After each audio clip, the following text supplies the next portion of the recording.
Okay, good morning, good afternoon, good evening, brothers and sisters. Welcome back to Charism in a Year. It's a Wednesday again, and we're in studio again. So last week we were in Australia where we talked about being one in Christ. And today we're going back to the 40 Days series. So our founder, Frank Padilla, wrote many books that went through 40 days reflections. And actually, I just realized that there's one more book that goes through the 40 days but does not have 40 days in the title. Your Greatness in Christ is also over 40 days. So we'll get into that in the future. But today, we have another 40 days book, and it's 40 Days with the Poor. And with me today are two full-time workers from the No One in Need movement, are the No One in Need coordinator, Brother JJ Tropicales, and one of our full-time workers, Brother Joji Ibuna. So JJ and Joji, can you introduce yourselves for our brothers and sisters who are watching? Okay, so my name is Jay Tropicales, and I'm a full-time missionary assigned in No One in Need. So I've been part of the No One in Need for the past 3 years po. Hi, I'm Joji Ibuna. I'm a missionary for No One in Need, and I've been with this pillar for 10 years. 10 years already. Wow. And it's not easy, you know. Yes, po. There was a time when I was also a full-time worker for the Work with the Poor in the year 2000. You were born already, right? The year 2000, and we used to go to Caloocan every day. It's really a difficult job. What keeps you going? Before we get into the book, share a bit. What keeps you going, JJ? For me, maybe the call was, it's very sacred when it comes to helping the poor. There are always, I firmly believe that when you serve the poor, they can really teach you something in order for you to be a better person, to be a better missionary. So Yeah. that's why I kept on serving the poor. 3 years, yeah. 3 years, and then the head pa. So it's a lot of Yes, pressure din, di ba? Ikaw, Ano naman Joji, po, what keeps you there even after 10 years? Yeah. What keeps me going in serving this pillar of Live Christ, Share Christ, yung pagmamahal po ng Panginoon sa akin na talagang alam ko na I have to give it away, I have to share it, no? Lalong-lalo na sa mga kapatid nating nangangailangan, yung talagang oppressed, and yung someone na kailangan natin o someone na makakaagapay nila para maayos ang kanilang buhay o ma-alleviate yung kanilang situation sa kanilang daily life. Okay. How about something personal? Share about a bit background. Ako po siguro through a medical mission, I've witnessed po kasi yung worst scenario of the parang healthcare na dito sa Pilipinas, no. And through the medical mission na ginagawa ng No One in Need sa mga provinces na mahirap, nakakita ako ng mga pasyente na kung saan yung oxygen manual na pinapump, tapos isang pregnant woman na naabutan siya doon sa ospital na wala pa siya sa delivery room pero yung baby lumabas na ganun. Tapos parang through that experience talagang yung pangangailangan na makatugon po sa pangangailangan ng ibang tao. I firmly believe that through the No One in Need sa mga programs na meron kami, we can in a way, help those people. Yeah. And we'll find out the programs later on. Yes, po. So that we can also tell you all about it. Yeah. Ako naman po, kuya, yung experience ko sa prison. You're Mr. Prison. You're always going to to the prisons. Thank you kasi the opportunity to be with our brethren in jail, the persons deprived in liberty, the core of being there for them, napaka-noble. Yeah. Though, kasi, may mga tao, yung mga PDL, hindi na babisita ng kanilang mga pamilya. Walang nakakausap na ibang tao, kundi yung mga tao lang din dun sa paligid nila, nakasama nila sa pagiging PDL. And one experience that I have in one of the jail that I visit, yung kwento ng mga PDL, yung mga inmate, no, they have to push someone when they will sleep under the five levels of bed. Oh. And syempre, matagal na sila doon, sama-sama and everything. No? Kung matutulog ka, hihilahin ka. Kung papaloob and kung gigising ka, hihilahin ka din palabas. Kasi wala nang space, walang, Oh, wow. Yeah. wala nang way for them to sleep. At sa ganung pamamaraan. Isa rin yung, syempre, yung amoy na hindi mo maisip kung saan nanggagaling. No? Dahil personally, ang tao talagang palaging mabango. Pero when you visit prison, BGMP or NBP jail, talagang yung smell ng tao, talagang medyo hindi katanggap-tanggap minsan.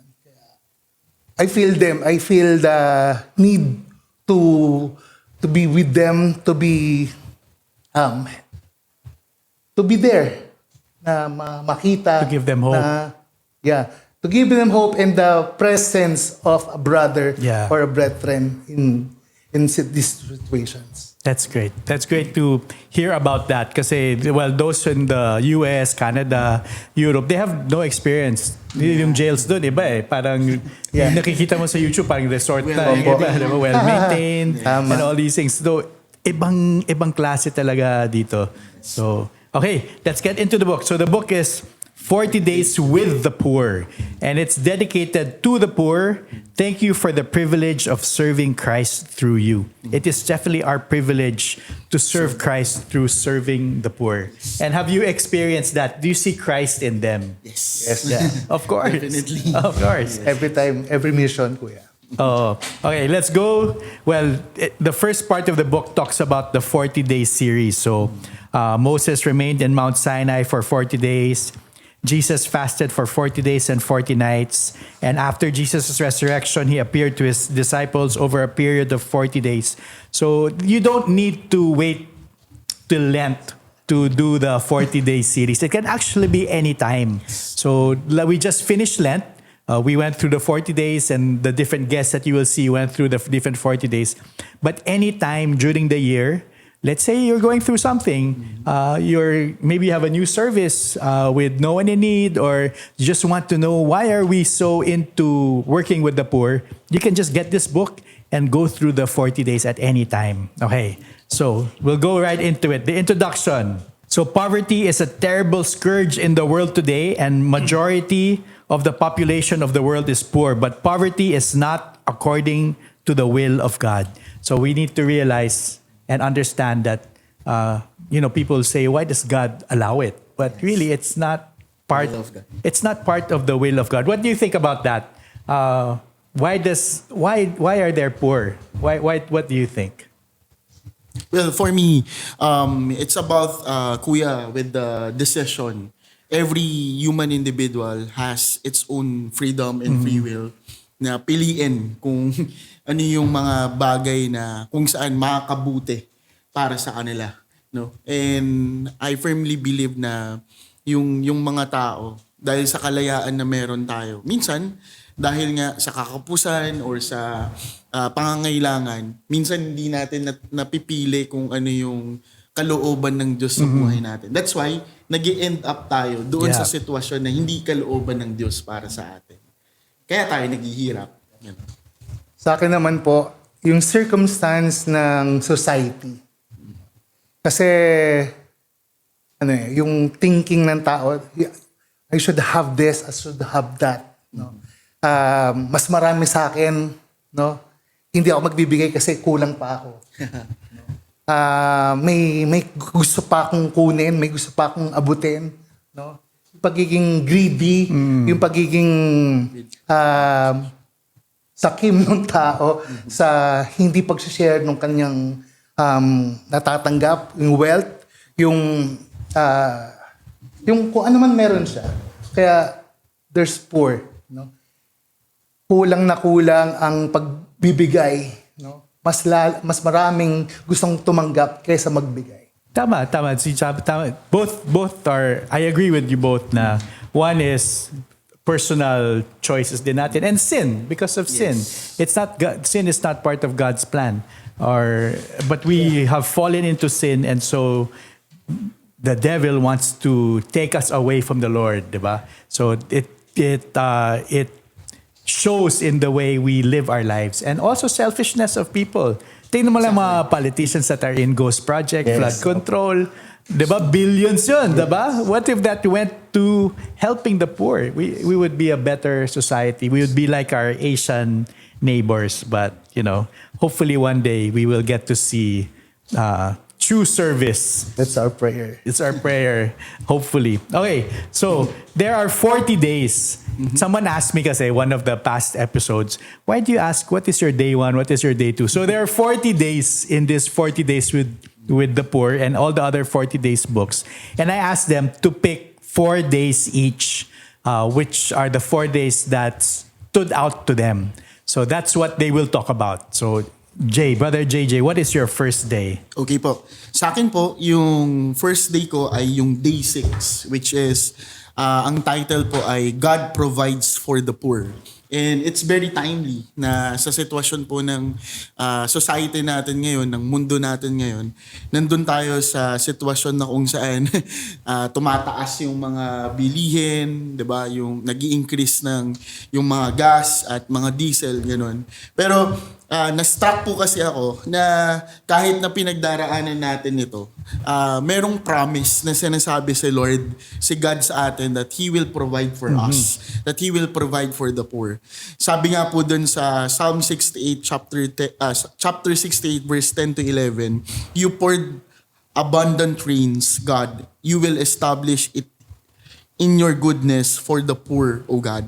So, it says here nga po na kumbaga through that assurance, through that Bible verse, sinasabi po dito that God is our refuge.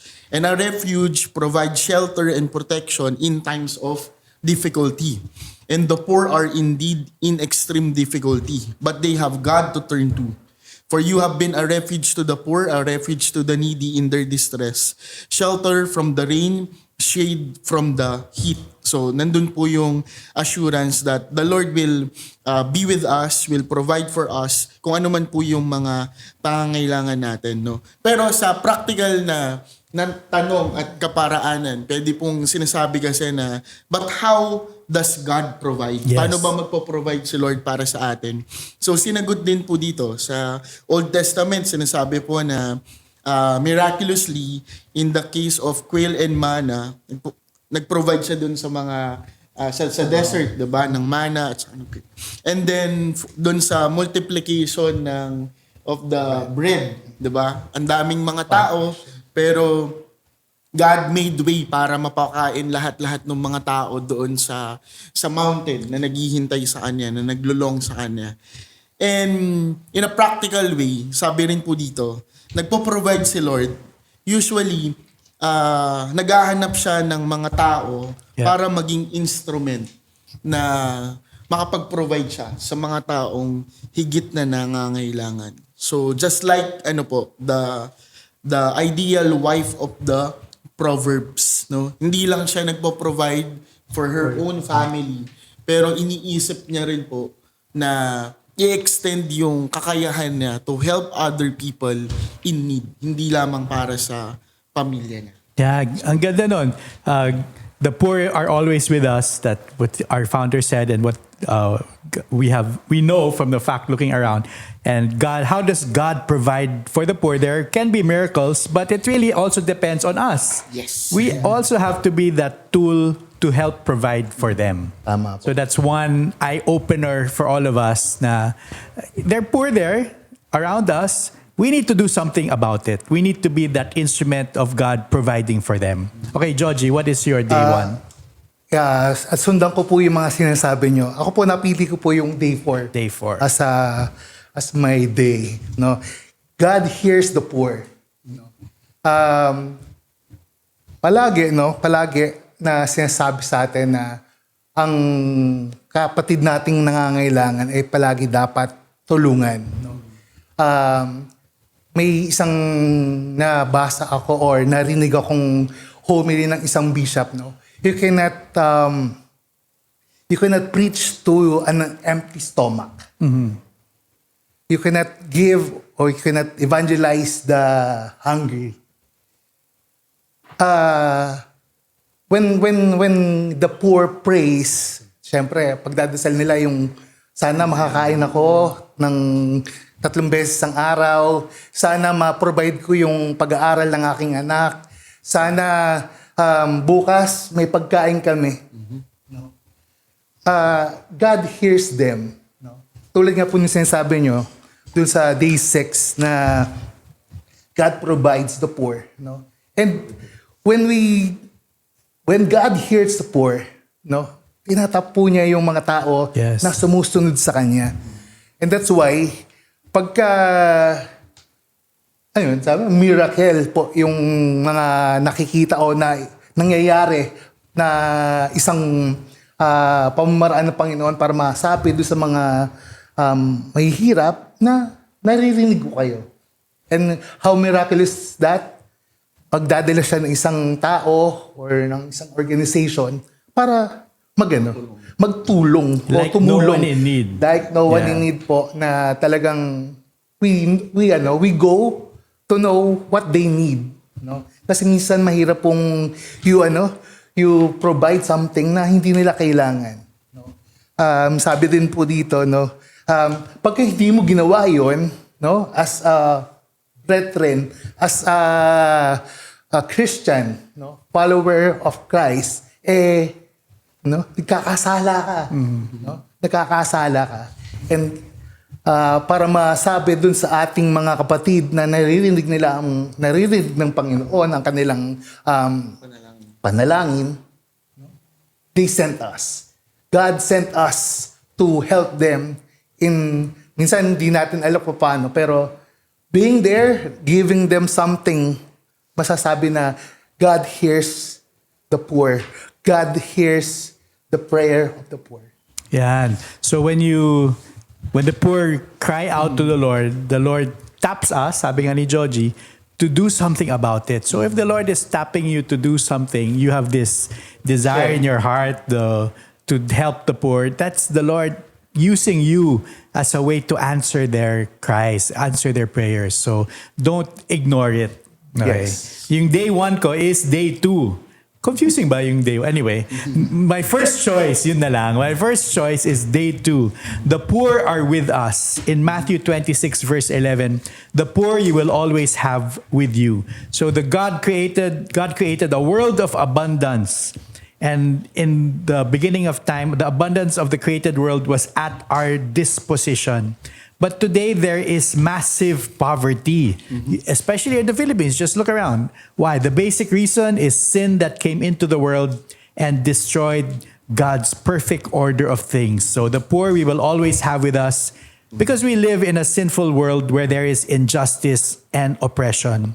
So only when Jesus comes again will all of that be done, will be fixed. So only when Jesus returns will we experience a new creation. But there's a silver lining. While we see we can have having poor people around us is an opportunity for us to love. So the poor around us, we do not rejoice in their poverty because it is not in the will of God. Because of course no one chooses that. But let us rejoice in the opportunity to love the poor and to be instruments of God's grace and mercy. So you are being called to help the poor, and we need to rejoice in that chance to actually help them. Okay, what is your second choice, JJ? Okay po. Yung second choice ko po is day 14. Talks about true generosity. So ano nga ba yung totoong pagiging bukas palad o totoong pagbibigay na sinasabi natin, no? Sabi po dito, we are to use our resources not just for ourselves, but for the care of others, especially the poor. So, minsan kasi yung normal way of helping other people, naiisip natin parati kapag may pulube tayong nakita sa daan, magbibigay ka ng alms, no? Pero lagi ko talaga, kuya, naaalala yung sinabi ng isang priest. Lagi niyang sinasabi kapag naghuhumili siya, pwede kang magbigay nang hindi ka nagmamahal. Pero hindi ka pwedeng magmahal nang hindi ka nagbibigay, 'di ba? So it was very beautiful reminder for all of us. No, sa standard ng mundo, pwedeng yung makatulong ka lang ng kumbaga makatulong ka sa pagbibigay ng mga barya-barya, ganyan. Pero ang ganda kasi doon sa definition na ginamit ni Tito Frank, sinasabi niya dito, he particularly point out yung poor widow. Sabi niya doon sa Mark chapter 12 verse 43, "Amen, I say to you, this poor widow put in more than all the other contributors to the treasury." So, kasi tayong mga tao, minsan, 'di ba, nagbibigay tayo out of our surplus lang, kung ano yung labis. And to some people, nagbibigay sila kasi meron sila. Pero yung poor widow, ang ganda nung definition kasi yung poor widow, out of her nothingness, kahit na walang-wala siya, nag-decide siya na magbigay. Sabi ko nga dito, madaling magbigay at tumulong kapag sagana. Pero mas ganap ang ligaya kapag kahit kapos ka na, ay meron ka pa rin kakayahan na makapagbigay. Yan. So, yun po yung sa akin. Ang ganda nun na true generosity really comes from the heart. Yes. Kasi nga, when you're driving, di ba, maraming beggars. Usually, what do? You just look, yung mga barya-barya lang. Kung walang barya, then you just knock on the window. So parang where there's no love, di ba? Of course, sinasabi ng mga iba, parang they're part of a syndicate. Paano mo na malalaman yun? Tatungin mo ba? Sindikato ka ba? No, it's not, So, just help when you can, out of the abundance of your heart. Yes. Okay, Georgie, what's your second choice? My second day, yung day 19. Giving alms. No? Connected pa rin. Okay. Connected po. Medyo, po talaga yung ating pinag-uusapan po ngayon, talagang, ginawa niyang ating then servant general na tuloy-tuloy, no? Kasi kailangan po talaga na mamulat po tayo na we have to be, we have to give, we have to be a brother, or sabi nga dito sa book, yung kin, no? The next kin to our brethren, no? Why giving alms to the poor? No, sabi po dito, no, in Jesus' teaching, almsgiving is say when you give alms, no, when you give alms. Sabi din po ni Tito Frank, notice that Jesus says when and not if. No? It's a duty of every Christian to help the needy. It's a duty of every person that loves to give something to our brethren, no, in need. Lalong-lalo na in need. Ako, honestly, medyo, ako dito, guilty ako dito na minsan tinitingnan ko talaga na ano ba yung totoo ba to? Or sindikato, no? Di mo naman malalaman. Yeah, hindi ka malalaman. Kaya tama po yung sinasabi nyo, Kuya Javi, na you have to really give everything, no? You have to give everything na makakaya mo para makatulong ka. And it's not if. No? It's not if. You have to do it. Yeah. No? You have to take the chance to give it, to share it, to be a help on those who is needed. Yeah, maganda. I was just reading this part. We will be held accountable for withholding alms from the poor, which literally could mean life or death for them. If they die due to lack of food because of our failure to give alms, we would in effect have murdered them. Parang- So tama nga, it's not if, it is when we need to help. Okay. Parang ang bigat nun ah. Kaya nga siya day 19. Opo. Okay. Pero madali lang, brothers and sisters. Yeah. Actually, these days, mga 2 pages lang eh. So it's a very easy book to read, but it's very deep. So you need to have time. Kaya nga 1 a day, so you have time to really reflect on it. Yung second choice ko is day 12, the love of God. True wealth is in heaven. However, God does want us to experience His provision on earth as well. God intends to help the poor through us. Loving the poor stems from the very love of God, which has been showered upon us and which ought to shine forth from us in the form of good works. So, because God loves us, and we know that God loves us, especially tayo, nasa renewal community na tayo. We're celebrating our 45th year this year in, surprise. wait for the announcement. It's probably by the time this shows my announcement na. But because of that goodness and love, we need to show it to others. We need to love the poor with the very love of God that has been showered upon us. JJ, what is your third choice? Okay, yung third choice ko po is day 29 and the title is Lending to the Poor. Very interesting po talaga rin ito sa akin nung nabasa ko kasi yung sinasabi po ni Tito Frank dito, talagang mind-blowing yung pagkakasulat niya na it's one way of helping our brethren in need. Kasi ang sabi po dito, yun nga, parang magpahiram ka ng kung ano yung kakayahan mo para sa mga mahihirap. Pero in the context of livelihood, which is sa No One in Need po, we have this program na kumbaga po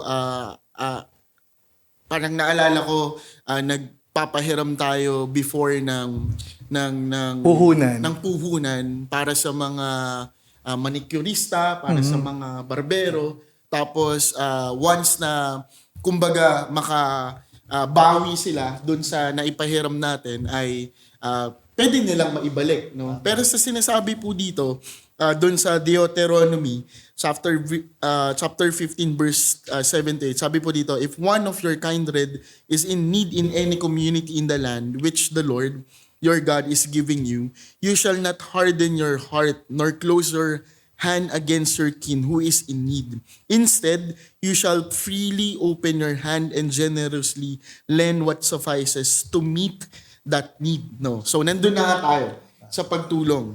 Pero ang interesting po kasi dito, kapag nagpahiram tayo ng tulong sa ibang tao, ang sinasabi po dito is do not expect na yung ipinahiram mo ay maibabalik sa'yo.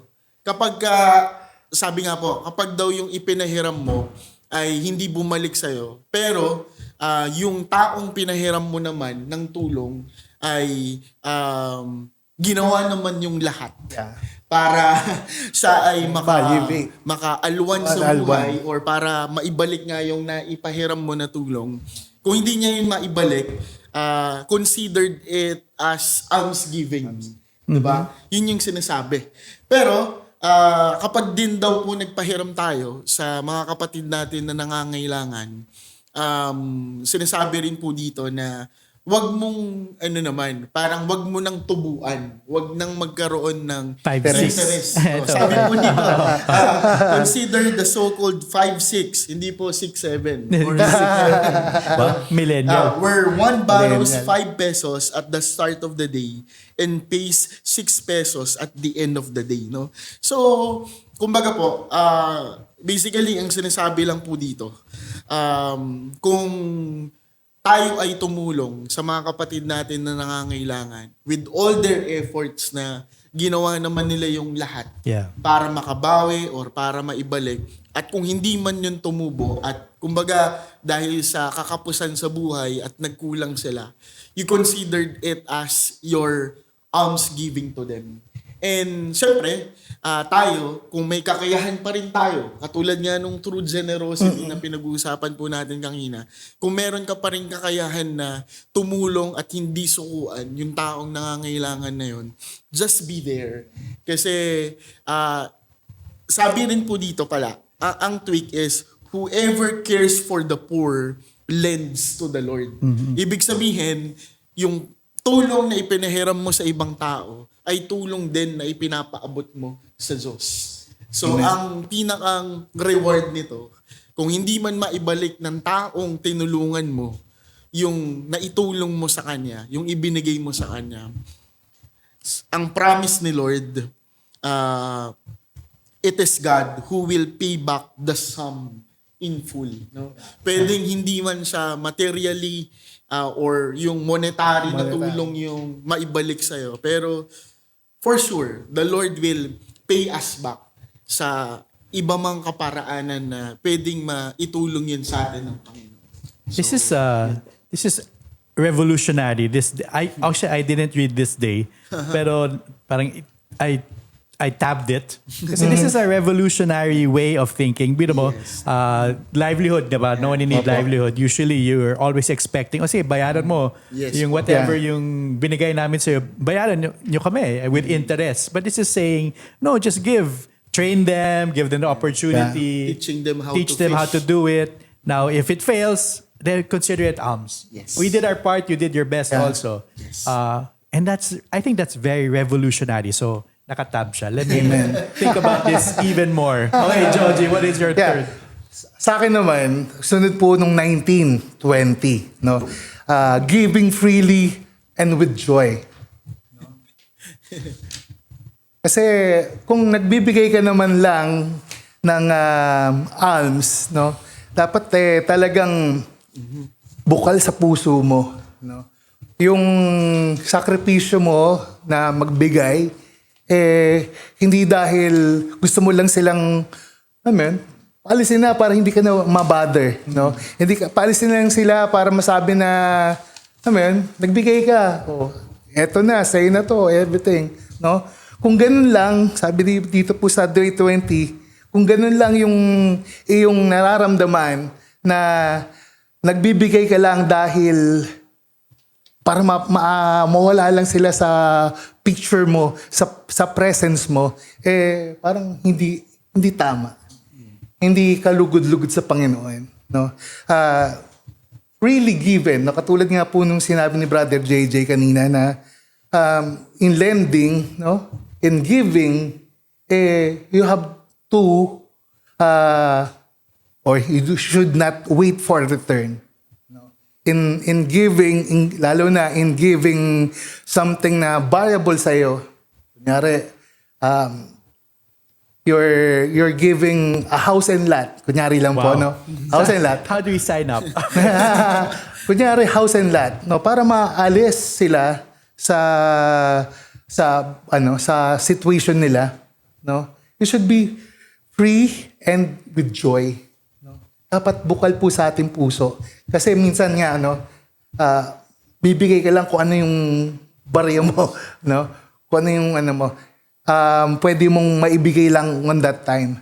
Pero ako po, naniniwala ako na kailangan po natin talagang pagplanuhan kung paano natin mabibigyan ng ating kapatid na nangangailangan.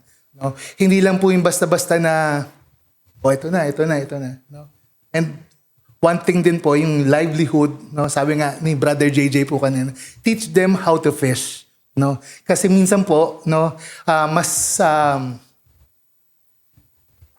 nakakalungkot na isipin nga na nabigay mo nga sila, nabigyan mo sila ng tulong, no?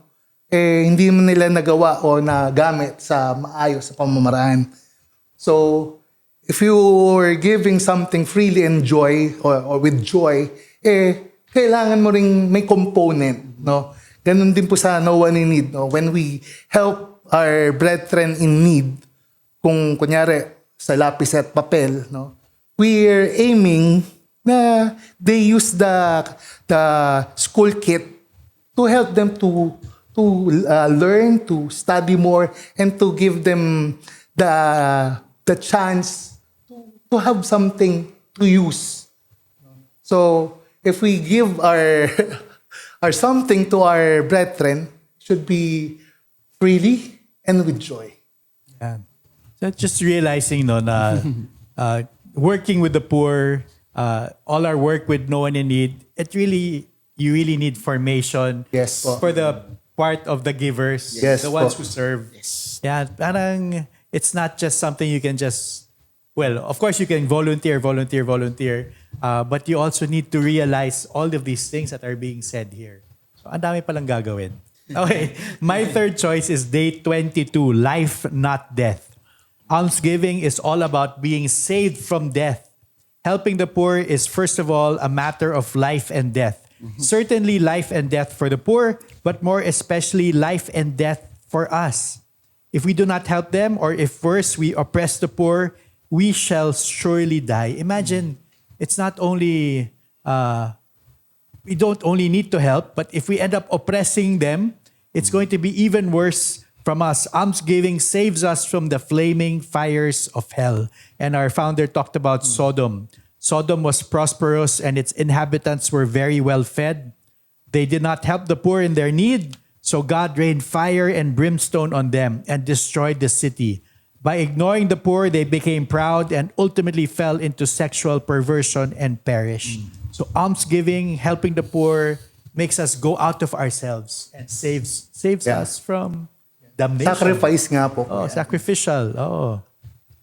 Amazing. This is an amazing book. Okay, what is your last choice? Okay. Last na, di ba? Yes Last po. na. Yes po. So yung last choice ko po is talks about the first Christian community. Anong day? Day 38 po. As a model of peace and solidarity. So I chose this last choice or yung day 38 simply because dito po naka-anchor yung dito naka-anchor yung no one in need, no? Yung carrier verse nga po namin is there was no needy person among them, and that's Acts 4:34. So it talks about the community of believers or the first Christian community. So kaya po sila naging model of peace and solidarity because the first Christian community devoted themselves to the teaching of the apostles and to the communal life, to the breaking of the bread and to the prayers, no? And they became effective witnesses towards other people. So naging model of peace and solidarity rin sila because of the fraternal love na meron sila. So they are they have one mind. Yung community of believers was one of heart and mind, na dun po sa community nila, kung merong tunay na nangangailangan, they shared everything na meron sila. At yun po yung ibinahagi nila para dun sa mga taong higit na nangangailangan. Kaya nagkameron talaga, no, ng solusyon, ng pangyayari na walang taong nangailangan nung panahon nila. Kasi hindi sila naging madamot, hindi sila naging sakim sa power, sa possession, sa lahat ng mga bagay na meron sila, no? And sabi ko nga po kanina, ito yung Acts 4:34 na carrier verse at yung first Christian community. Ito yung model ni No One in Need when it comes to building our work with the poor or yung community development na program na meron si No One in Need, which is yung flesh, formation, livelihood, education, shelter, and health. So that through this program, yun po yung concrete way para ma-live out yung they shared everything that they have to those people who are in need. Okay, we'll get into that in a minute. But Georgie, share us your last My last choice is first. Kuya Javi, is day 36, no? Rich and poor together. Sabi dito sa Proverbs 22, verse 2a, no? Rich and poor have a common bond. Isang chance po na nakapagbigay po ako ng isang talk sa isang poor community, may nagtanong po sa akin, bakit po may mayaman at may mahirap. Oh, ano yung sagot mo? Ang sagot ko po, Read day 36. read day 36 din. Kaya po, no? Kaya po may mahirap at may mayaman. No? Para ang mayaman ay tumulong sa mahirap. Ang mahirap ay tulungan ng mayaman. So hindi po pwedeng separate, no? Hindi po pwedeng mayaman lang sa mayaman, no? Mahirap lang sa mahirap. Hindi po sila magko-complement. Hindi po sila hindi mapopulfill yung plano ng Panginoon for us Christians, no? Yung sinasabi nga po ni JJ na nung time ng mga first Christians, no? They give, they sell, they share their what they have, no? At share what they learn, no? And what they have. Kasi ayun na nga po, no? Hindi lang po naman sa monetary dapat tayo nagbibigay. I'm not rich, no? Pero I know I have something in me that I can share, no? That I can teach, no? I can empower someone, no? In richness nga po, hindi lang naman po monetary, no? In richness is not just it's not what you have, no? Yung binibigay ng Panginoon na gift sa'yo, talent, knowledge, no? Yung wisdom, dapat ma-share mo sa kanila, no? So they can have chance to see God in the works that you're doing, no? Sabi na po nung mahirap na nakausap ko, yung in-need na kausap ko, ganun po ba talaga ang disenyo ng Panginoon? And indeed, no, ganun po talaga ang kagustuhan ng Panginoon na ang taong nangangailangan ay tutulungan ng taong meron. Yes. Alam, yung kakayahan, yung treasure, no? Dapat i-share. Tama ka. It's not only about money. So it's like you said, when you go to the PDLs, it's about presence. Or it can be livelihood, teaching them. So it's not only about financial help. Yung last choice ko is day 32, answering the cry of the poor.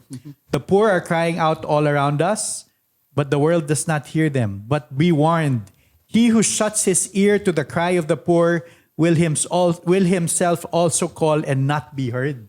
So parang if you do not answer the cry, the poor, they're crying out for help. If you don't answer them, when we cry out for help also, we will also not be heard. Di ba? Yes, Nakakatakot yeah. yun?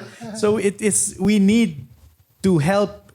Since we know they need help, we need to be the ones to answer that. And it ends with this. If we want to be right with God, if we want to be blessed, if we want to be happy, we must hear and answer the cry of the poor. So Brother JJ and Brother Georgie, in Missionary Families of Christ, Live Christ, Share Christ, we have No One in Need, which is our way to answer the cry of the poor. To really, kasi we might think, how do we do it? What are the avenues? So we have this pillar where we can actually do something to help. So can you tell us what the different programs are of No One in Need? Okay, so yung different programs po ng No One in Need, meron po tayong tinatawag na FLESH. Actually, there are 8 programs. Pero yung FLESH po stands for formation, which is our concrete way of evangelization sa mga taong tinutulungan natin. I think, Kuya, yun yung very distinct sa atin, sa No One in Need, sa community, na hindi lang tayo tumutulong materially, pero nagpo-provide tayo ng spiritual formation sa lahat ng mga taong tinutulungan natin. So in all programs, present yung pagbibigay ng formation. So nandun din yung livelihood, and then at the same time, meron tayong education na ang translation po noon ay yung lapis at papel para kay Juan. We are providing school supply kits for the elementary pupils. And this year po, we have decided na even high school students bigyan na natin so that we can extend yung tulong natin, not just only in the elementary, but also to high school student. Kasi ultimately, gusto natin ma-reach yung mga students para mabigyan natin sila ng spiritual formation. At nandun din yung tinatawag natin na shelter, wherein nagpo-provide tayo ng housing for those brethren in need. But currently, meron tayong restoration village sa Laguna, sa Batangas.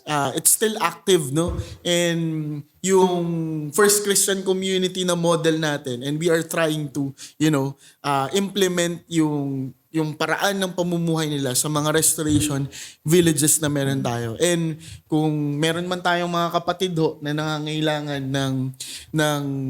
ng tulong, 'di ba? Pwede po naman natin silang mailapit doon sa mga head doon sa restoration village natin. At nandyan po rin yung health program ni No One in Need, which is nagkakandak tayo ng big scale and small scale medical mission with the help of our brethren from MFC USA, MFC Canada, and other countries. And more to come. And more to come. More to come.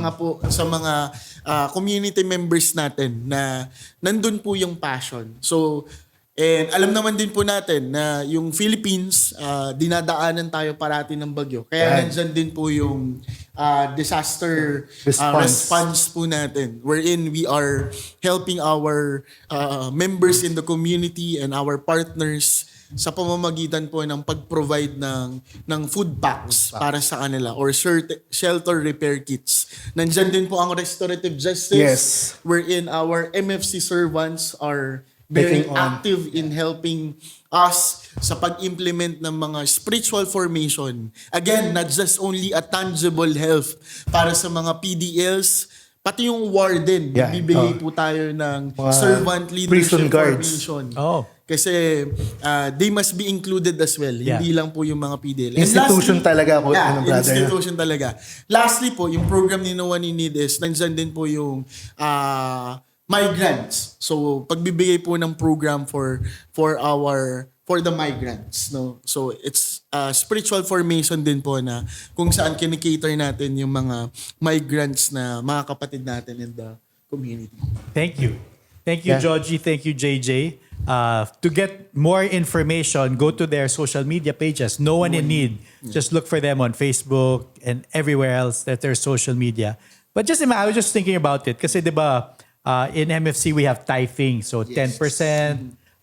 But imagine in the programs of No One in Need, let's say teacher ka or your administrator, yung tithe mo na 10% can be in terms of service. Yes. Help lapis and papel, help in education.